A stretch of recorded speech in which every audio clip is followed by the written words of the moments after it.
Donc, pour la posture du chien tête levée, qui est une posture que l'on retrouve dans la série Vinyasa, directement après Chaturanga, peut se faire aussi à partir de d'autres postures, comme par exemple, on est en planche et on roule tout de suite vers chien tête levée. Ça peut se faire à partir du cobra, de où est-ce que je vais le partir aujourd'hui. Donc, c'est dans la famille des extensions dorsales, c'est une très bonne ouverture du cœur, un bon engagement des jambes. Et voilà, donc on va voir quelques alignements de base, quelques modifications également. Donc, je pars la posture à partir du ventre. Où est-ce que ça va être possiblement le même début qu'une posture du cobra? Donc, le front au sol, les pieds bien engagés, les dessus de pieds au sol, pieds largeur des hanches. On presse dans le tapis avec les pieds. On soulève légèrement les genoux, tellement les jambes sont fortes. On serre l'intérieur des cuisses une vers l'autre, engage les fessiers. Roule l'intérieur des cuisses vers le centre, vers le haut pour neutraliser les fémurs. Après ça, engage le bas-ventre, pointe le coccyx légèrement vers l'horizon, vers le sol. Si ça, c'était trop vite, vous pouvez aller écouter la vidéo sur la posture du cobra, où est-ce que j'y vais plus lentement. Les deux mains de chaque côté des côtes. À l'inspiration, on soulève le cœur. Good. C'est très bien de rester là. Vous avez déjà votre extension de la colonne. Dans le chien tête levée, vous allez pousser les mains dans le sol pour déplier les coudes. OK? Éventuellement, là, ça se fait un peu plus en flow d'habitude. En poussant les mains dans le sol, les bras sont actifs, oui. Les pieds le sont encore aussi. Ça va être dur de parler là super longtemps. Fait que pour ce qui est des mains, les doigts pointent vers l'avant, les index plutôt pointent vers l'avant, puis on roule le pli des coudes vers l'avant puis vers l'extérieur pour que ça crée une rotation externe dans le haut de vos bras. Imaginez ici que les clavicules veulent se glisser à l'arrière du corps, se glisser vers les côtés, puis à l'arrière du corps pour rejoindre les omoplates. Après ça, énergétiquement, quand les bras poussent un peu vers l'arrière, le cœur bombe entre les deux bras. On serre l'espace entre les omoplates. Si ici, je vais prendre ma pause, si ici, d'avoir les index qui pointent vers l'avant vous empêche de trouver l'espèce d'ouverture, avec les clavicules qui glissent vers l'arrière, chaque côté puis vers l'arrière, ça dégage un petit peu plus l'espace ici, ça étire les pectoraux. Tournez les doigts un petit peu plus vers l'extérieur. Pas exagérément, on ne veut pas des doigts de phoque, on veut juste légèrement rouler vers l'extérieur. Fait que justement, ça encourage votre rotation externe dans le haut des bras. Modification, si jamais ça ne le fait pas, vous pouvez toujours prendre un haut cobra. Les mains vont peut-être sortir du tapis, puis on se soulève ici. Mais il y a encore l'accent dans les jambes. Ce n'est pas un espèce de chien tête levée, passif, chill.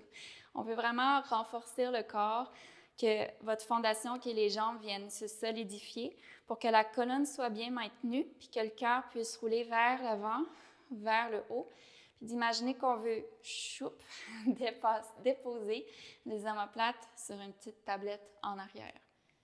C'est une direction, c'est une image. Point de focus, le drishti dans la posture du chien tête levée va être de regarder où est-ce que le cœur pointe. Okay? Et ça, c'est ma façon de le voir. Dans certaines pratiques, surtout ashtangiques, vous allez soulever le regard très, très haut en gardant la gorge longue, puis la nuque longue. Ça ne veut pas dire de s'affaisser dans les cervicales, mais de vraiment soulever le regard très, très haut. Ça l'énergise énormément, c'est bien, ça le c'est bien fait. Mais ici, pour avoir une conscience puis une santé, à mon avis, pour les cervicales, on évite de compresser. Ça ne veut pas dire qu'on ne regarde pas plus haut. Nos yeux peuvent se soulever sans avoir à casser le cou. Jouez avec ça un petit peu dans votre pratique.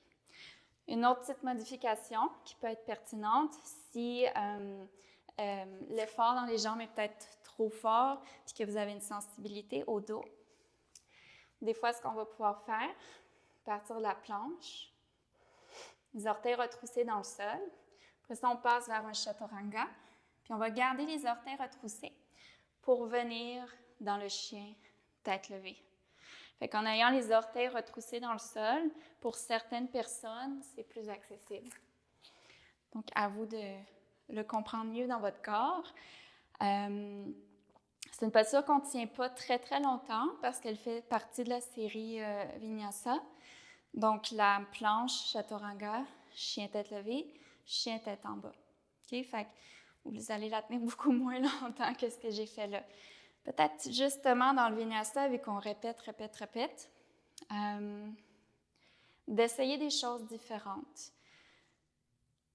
D'être conscient de ce que vous choisissez à chaque fois. Est-ce que je mets mes pieds dessus des pieds au sol ou prochaine fois, je l'essaye avec les orteils retroussés, puis je constate comment mes jambes accueillaient ça, puis comment mon bas du dos s'est senti. OK? Une autre chose, parmi tant d'autres, on va pouvoir parler de technique indéfiniment. Chaque professeur va vous donner ses trucs, sa façon de voir les choses et tout. Retenez que votre corps il est unique aussi, puis que vous voulez avoir vos propres solutions pour que votre pratique de yoga soit bénéfique, sécuritaire, puis qu'elle vous amène ailleurs. Okay? On ne veut pas trop rester dans notre zone de confort, on veut quand même avoir un gain.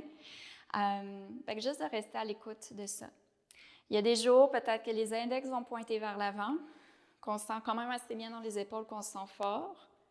Puis il y a d'autres jours qu'on se sent tête, qu'on sent qu'on est comprimé vers le centre. Fait qu'on a besoin peut-être de rouler les index un petit peu plus vers l'extérieur pour s'encourager puis s'aider à ouvrir les épaules.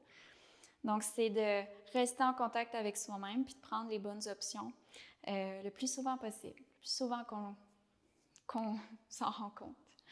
OK? Fait qu'amusez-vous là-dedans. Le moins de pression possible. On s'en fait déjà assez pas mal, donc c'est juste vous amuser, d'être curieux dans votre pratique de yoga. Puis c'est déjà parfait. Bonne pratique.